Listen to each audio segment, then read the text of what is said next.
Hi viewers, வாங்க வாங்க வாங்க வாங்க. இன்றைக்கி பாருங்கள், நாங்கள் வானகரம் மீன் மார்க்கெட்டுக்கு நாங்கள் காலையில் பார்த்தீங்கன்னா இவ்வளோ நாள் பார்த்தீங்கன்னா விடிய காலையில் 3 மணி 5 மணி 4 மணி இப்படி தாங்க போயிட்டுருந்தேன். நானும் என் மனைவியும் காலையில் 10 மணிக்கு போனோங்க. அப்படியே போகிறேங்க. அப்படியே அருமையாக பார்த்தீங்கன்னா வெளிச்சமாக இருக்குது. ஆனால் ரோடெலாம் காலியாக தான் இருக்குது. 10 மணிக்கு எல்லாம் ஆஃபீஸ் டைம்லாம் முடிஞ்சிச்சுலங்க, அதனால் காலியாக இருக்குதுங்க.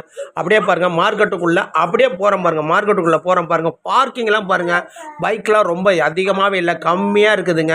அப்படியே மேலே நோக்கி போய்கிட்டே இருக்குங்க. போயிட்டோன்னா ஃபஸ்ட்டு பார்த்தீங்கனாலே காலியாக இருக்குது. அங்கே பார்த்தீங்கன்னா கவளை மீன் தாங்க ஃபஸ்ட்டு கொட்டி வச்சுருக்காங்க.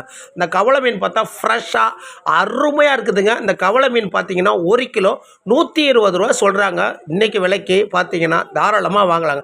அப்புறம் பாருங்கள், நேராக சங்கரா மீனுங்க. சங்கரா மீன், கிழங்கா மீன், சீலா மீன். அப்படியே பாருங்கள், சங்கரா மீன் பார்த்தீங்கன்னா கிலோ 300 ரூபாங்க. பெரிய சங்கரா, தொப்பை சங்கரா, மீடியமான சங்கராங்க. கிழங்கா மீன் 260 ரூபாங்க. இன்றைக்கி விலைக்கு பார்த்தீங்கன்னா இன்னும் வியாழக்கிழமைங்க, தாராளமாக வாங்கலாங்க. சீலா மீன் 300 ரூபா போயிட்டுருங்க. ஃப்ரெஷ்ஷாக அருமையாக இருக்குதுங்க. அப்புறம் பாருங்கள், மத்தி மீன் 100 ரூபாங்க.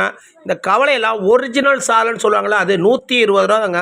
மத்தி மீன் 100 ரூபா தாங்க. ஆனால் பாருங்கள், மார்க்கெட்லாம் பாருங்கள் அப்படியே ஜிலோன்னு இருக்குதுங்க. நீங்களே பாருங்கங்க. ஏன்னா இன்றைக்கி கூட்டமே இல்லைங்க, அப்படியே காலியாக இருக்குது. கடைக்காரங்க மட்டும்தாங்க உட்காந்துருக்காங்க. இப்போ நீங்கள் போனீங்கன்னா கூட ஃப்ரெஷ்ஷாக இருக்குது, அருமையாக இருக்குது. மீன்லாம் வாங்கலாங்க. ஓகே விஎஸ், பிடிச்சிருந்தா லைக் பண்ணுங்கள், ஷேர் பண்ணுங்கள், கமெண்ட் பண்ணுங்கள், பெல்லை மெல்ல டச் பண்ணுங்கள், சப்ஸ்கிரைப் பண்ணுங்கள்.